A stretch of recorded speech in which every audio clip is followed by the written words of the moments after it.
So hello everyone, welcome back to the Medico Brothers. और जैसा कि आप सभी को पता है कि एमपी में नीट 2025 की एमबीबीएस और बीडीएस काउंसलिंग 21 जुलाई से स्टार्ट हो चुकी है। और इसी सिलसिले में काफ़ी सारे बच्चे हमसे पूछ रहे थे कि भैया स्कॉलरशिप तो स्टार्ट हो गई, पर एमएमवीवाई स्कॉलरशिप का अपडेटेड फाइनल क्राइटेरिया क्या है वो अभी तक नहीं आया है। तो अब मैं आपको बता देना चाहता हूँ कि जो भी एमएमवीवाई स्कॉलरशिप का फाइनल क्राइटेरिया है वो 22 जुलाई मतलब कल रिलीज़ कर दिया गया है। ठीक है, तो आपको कैसे मिलेगा ये पीडीएफ, सबसे पहले हम ये बता देते हैं। तो आपको जाना पड़ेगा सबसे पहले एमपीडीएमई की वेबसाइट पर, और वहाँ पर आपको MP state combined UG counselling के आइकन पर जाना होगा। और वहाँ पर आप इस लेटेस्ट इंस्ट्रक्शन वाले आइकन पर जाओगे तो आपको ये पहला पीडीएफ जो कि एमएमवीवाई स्कॉलरशिप पर बेस्ड है ये मिल जाएगा। तो चलिए देखते हैं डिटेल में कि इस पीडीएफ पर क्या लिखा हुआ है। ओके, तो सबसे पहले बात करते हैं, ये जो आदेश है आपके सामने मैं आपको दिखा देता हूँ। ये आपका वो आदेश है, करीब ये 12 पेज का ये पीडीएफ है। और इस पीडीएफ में आपको कंप्लीट इन्फॉर्मेशन दी गई है कि क्या है एमएमवीवाई स्कॉलरशिप का कंप्लीट क्राइटेरिया। आपकी सुविधा के लिए मैंने ये पूरा पीडीएफ हाईलाइट कर दिया है, तो अगर आपको ये हाईलाइटेड पीडीएफ चाहिए तो आप टेलीग्राम ग्रुप से ले सकते हो। तो सबसे पहले ये जो आदेश है, ये आदेश है 14 जून का, जो कि आपको मैंने पहले भी वीडियो बना के बताया था। और ये आदेश बेस्ड है मुख्यमंत्री मेधावी विद्यार्थी योजना को लेकर, जो भी आदेश आया था 14 जुलाई को, उस पर ये बेस्ड है। तो क्या लिखा गया है इसमें? सबसे पहले बोला गया है कि एमबीबीएस पाठ्यक्रम के लिए मध्य प्रदेश के शासकीय चिकित्सा महाविद्यालयों में निर्धारित अधिकतम शुल्क की राशि के समरूप राशि मेधावी विद्यार्थियों को शुल्क प्रतिरूप के रूप में प्रदान की जाएगी। ये सबसे पहला क्राइटेरिया है ना, कि जितनी एमबीबीएस के पाठ्यक्रम में मध्य प्रदेश के गवर्नमेंट कॉलेज की फीस है, उतनी फीस, उसके समरूप फीस जो सरकार है वो प्रोवाइड करेगी स्टूडेंट्स को। ठीक है, भले ही वो प्राइवेट कॉलेज में पढ़ रहे हों या फिर गवर्नमेंट कॉलेज में पढ़ रहे हों। और उक्त बिंदु क्रमांक आ, मतलब जो आपने सबसे ऊपर पॉइंट पढ़ा, इसके अतिरिक्त शुल्क की पूर्ण प्रतिपूर्ति के लिए आवश्यक शेष जो धनराशि है वो ब्याज रहित ऋण के रूप में शासन द्वारा दी जाएगी, है ना। आपको लोन के फॉर्म में सरकार दे रही होगी। पाठ्यक्रम पूर्ण होने के पश्चात आगामी 5 वर्षों के लिए राज्य शासन द्वारा निर्धारित ग्रामीण क्षेत्रों में कार्य करने पर सेवा काल के अनुपात में ऋण की अतिशेष राशि को कम माना जा सकेगा। मतलब आप जितने साल सेवा दोगे उतनी आपकी लोन अमाउंट कम होती जाएगी। एग्जाम्पल के लिए, अगर आप 2.5 साल कार्य करते हो तो आपका 50% लोन का भुगतान किया हुआ माना जाएगा। 5 वर्ष की उपरोक्त पूरा, अगर आप पूरी सेवा देते हो तो आपकी जो भी राशि है उसे शून्य माना जाएगा, आपको कोई भी राशि नहीं देनी होगी। 5 वर्ष की ग्रामीण क्षेत्र में कार्य करने की सेवा संबंधी शर्त पूरी नहीं किए जाने पर, अगर आप ये शर्त पूरी नहीं करते हो तो की स्थिति के रूप में अनुपातिक रूप में शेष ऋण की राशि शासन को वापस किया जाना आवश्यक होगा। मतलब जितनी 5 साल में जितनी रूरल पोस्टिंग आप कंप्लीट नहीं करोगे, उसकी बची हुई अमाउंट आपको गवर्नमेंट को वापस देना होगा। आगे बढ़ते हैं। उसके बाद बोला गया है कि नीट परीक्षा में ऑल इंडिया रैंक 1.5 लाख के अंदर होनी चाहिए, तभी आप मुख्यमंत्री मेधावी विद्यार्थी योजना के पात्र होगे। उसके अतिरिक्त मध्य प्रदेश के मूल निवासी विद्यार्थियों को नीट परीक्षा के माध्यम से मध्य प्रदेश के शासकीय एवं निजी चिकित्सालय एवं केंद्र सरकार के समस्त शासकीय चिकित्सा महाविद्यालयों में एडमिशन लेना होगा। मतलब अगर एमपी का कॉलेज लेते हो तो गवर्नमेंट और प्राइवेट दोनों में आपको एमएमवीवाई स्कॉलरशिप मिलेगी। लेकिन अगर आप केंद्र सरकार के नेशनल लेवल के कॉलेज लेते हो तो आपको सिर्फ और सिर्फ गवर्नमेंट कॉलेज पर एमएमवीवाई स्कॉलरशिप मिलेगी, प्राइवेट कॉलेज पर स्कॉलरशिप नहीं मिलेगी। और अगर आप किसी भी दूसरे स्टेट पर जाकर कॉलेज लेते हो तो यह व्यवस्था शैक्षणिक सत्र 2025-26 से प्रवेशित विद्यार्थियों के लिए प्रभावशाली होगी। मतलब 2025-26 में जो बच्चे एडमिशन लेना चाहते हैं उनके लिए यह नियम अप्लाई होगा। ठीक है, इसके अलावा ये कुछ और भी नियम है, जैसे योजना के हितग्राही है उन्हें मध्य प्रदेश में ही 5 वर्ष के लिए कार्य करना होगा। ये भी कुछ नियम बताए गए हैं। तो ये आपका नोटिस था जो 14 जुलाई को आया था और इसके बारे में हमने पूरी चर्चा कर ली थी।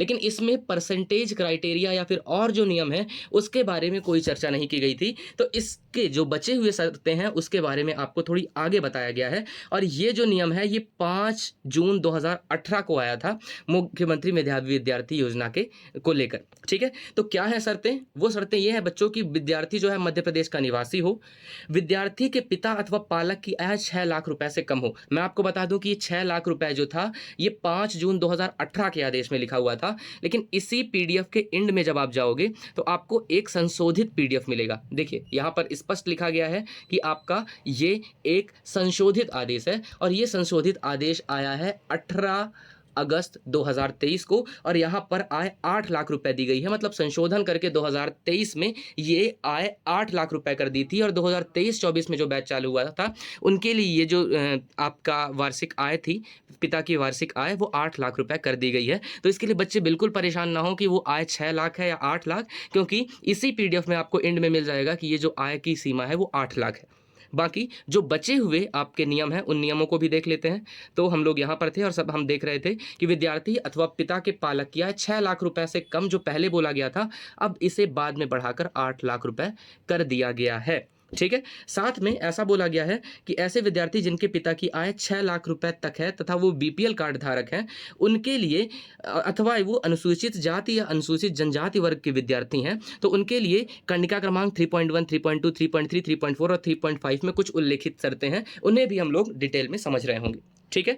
तो अगर आपकी आय 6 लाख रुपए या फिर यही चीज़ 8 लाख रुपए से ज़्यादा भी है, और अगर आप बीपीएल कार्डधारी हैं या अनुसूचित जाति या अनुसूचित जनजाति से बिलोंग करते हैं, तो आपके लिए कुछ और भी उल्लेखित शर्तें हैं जिसके थ्रू आप एमएमवीवाई स्कॉलरशिप में लाभ ले सकते हो। चलते हैं कुछ और नियमों की तरफ। तो आगे नियमों में बोला गया है कि माध्यमिक शिक्षा मंडल की 12वीं की परीक्षा में आपके 70% से अधिक अंक होने चाहिए, तथा अगर आप सीबीएसई बोर्ड या आईसीएसई बोर्ड द्वारा आयोजित परीक्षा में 12वीं पास करते हो तो आपके रैंक 50, आपके जो परसेंटेज है वो 85% से ऊपर होने चाहिए। मतलब जो बच्चे ये पूछ रहे थे कि जो परसेंटेज का क्राइटेरिया है वो अभी भी है या हट चुका है, तो मैं आपको बता देना चाहता हूं कि ये क्राइटेरिया अभी भी एग्जिस्ट कर रहा है। परसेंटेज क्राइटेरिया इस साल भी एप्लीकेबल होगा। ठीक है। इसके अलावा यह योजना स्नातक स्तर की शिक्षा है तो निम्न अनुसार लागू की जाएगी। तो स्नातक स्तर में ये कैसे लागू होगी, तो बोला है कि इंजीनियरिंग क्षेत्र में जेईई मेंस की परीक्षा में 1.5 लाख मतलब 1,50,000 के अंदर रैंक होनी चाहिए, तथा शासकीय अथवा अशासकीय इंजीनियरिंग कॉलेज में एडमिशन लेना आपको मिलना चाहिए, तो ही यह योजना आपके लिए लागू होगी। शासकीय कॉलेज का देय शुल्क शासन द्वारा वहन किया जाएगा, लेकिन प्राइवेट कॉलेज का देय शुल्क 1.5 लाख रुपए तक ही राज्य शासन द्वारा वहन किया जाएगा। अगर आपका जो भी प्राइवेट कॉलेज है उसकी फीस 1.5 लाख रुपए से ऊपर है तो वो बची हुई फीस आपको खुद सबमिट करनी होगी। अब बात करते हैं मेडिकल की पढ़ाई को लेकर एमएमवीवाई का क्या क्राइटेरिया है। तो इसमें बोला गया है कि आप केंद्र या राज्य शासन के मेडिकल कॉलेज अथवा डेंटल कॉलेज में एमबीबीएस या बीडीएस के पाठ्यक्रम में प्रवेश ले रहे हो। याद रखिएगा, शासन के कॉलेज, गवर्नमेंट कॉलेज, तो या तो आप सेंट्रल या स्टेट गवर्नमेंट के गवर्नमेंट कॉलेज में एडमिशन ले रहे हो, या फिर मध्य प्रदेश में स्थित प्राइवेट मेडिकल कॉलेज में एडमिशन ले रहे हो, तो आपके लिए ये एमएमवीवाई स्कॉलरशिप एप्लीकेबल होगी। उन विद्यार्थियों की देय शुल्क राज्य शासन द्वारा वहन की जाएगी। भारत सरकार के ऐसे संस्थान जो स्वयं के द्वारा आयोजित परीक्षा के आधार पर प्रवेश लेते हैं, जैसे पहले आपको पता होगा कि एम्स की परीक्षा सेपरेट होती थी, जिपमर की परीक्षा सेपरेट होती थी, और ये नियम थोड़ा सा पहले का है। अगर आप देख पा रहे होगे तो ये नियम जो है वो 2018 का है। तो उस वक्त तक काफ़ी सारे ऐसे इंस्टीट्यूट थे जो अपनी मेडिकल की परीक्षा खुद लेते थे, तो ऐसे इंस्टीट्यूट के लिए भी जो एमएमवीवाई स्कॉलरशिप है वो एप्लीकेबल है। शासकीय मेडिकल कॉलेजों में स्थित डॉक्टर 2 वर्ष तक राज्य शासन द्वारा सुनिश्चित ग्रामीण क्षेत्र में कार्य करने का अनुबंध करेंगे।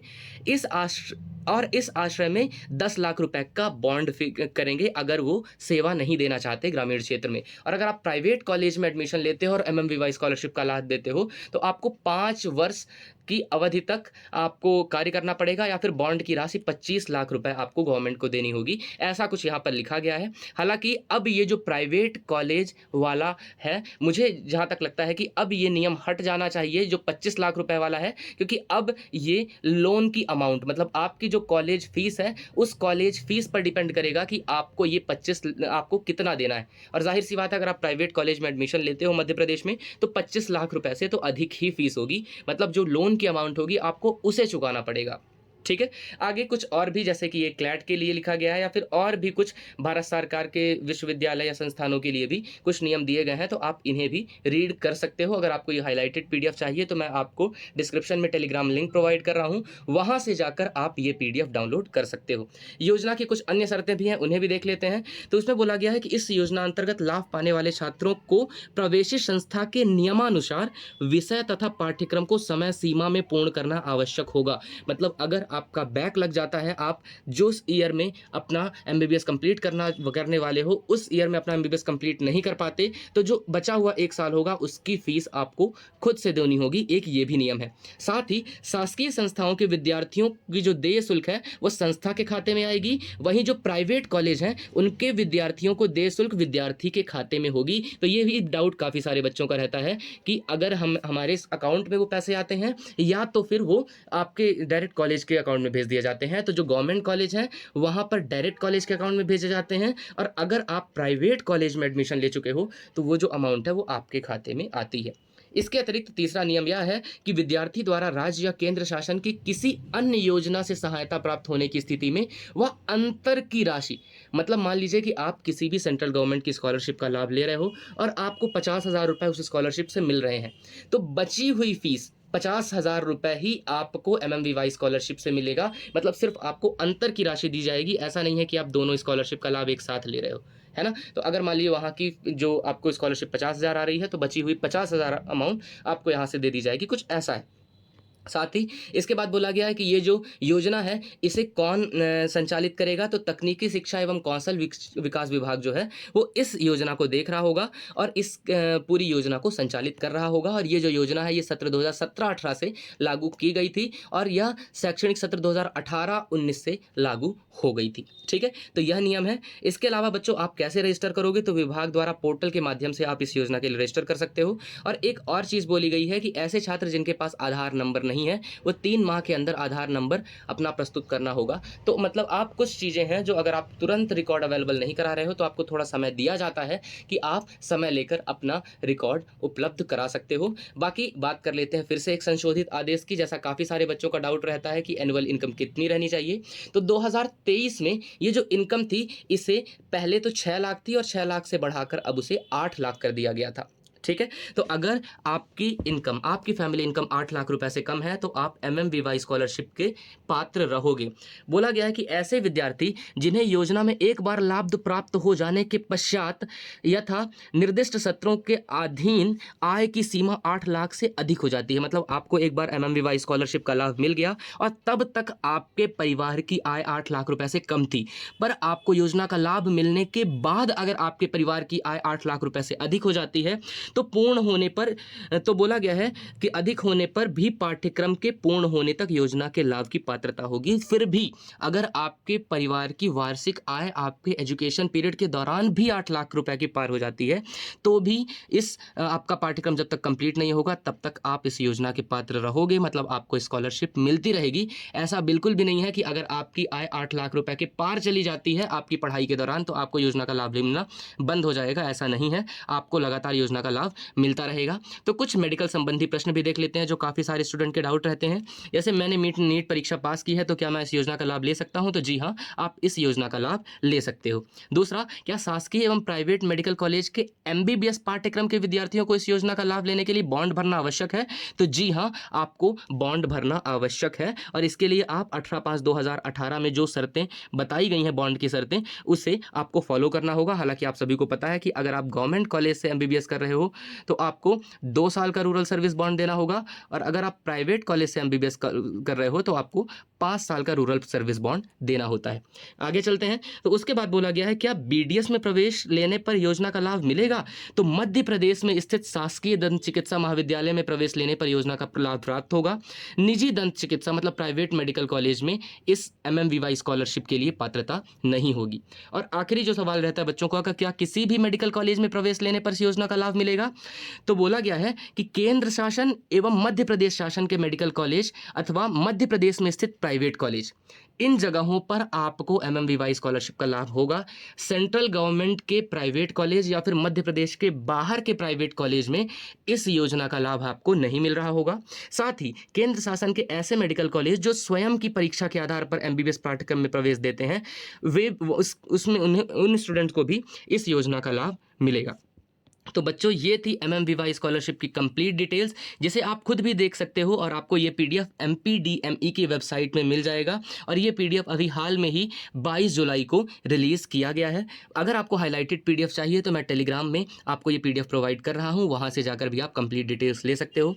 इसके अलावा काफ़ी सारे बच्चों का डाउट था कि जन कल्याण योजना या फिर पोस्ट मैट्रिक स्कॉलरशिप के लिए क्या रूल्स और क्राइटेरिया हैं, तो इसके भी PDF अब आ चुके हैं। मैं आपको बहुत जल्द इन पर भी वीडियो प्रोवाइड करने वाला हूं, तो आप हमारे उस वीडियो पर जाकर पोस्ट मैट्रिक स्कॉलरशिप और जन कल्याण योजना स्कॉलरशिप के बारे में सारी डिटेल्स ले सकते हो। So this is all about the video. इसी तरह के इंटरेस्टिंग कंटेंट के लिए बने रहिए मेडिको ब्रदर्स के साथ। Thank you so much.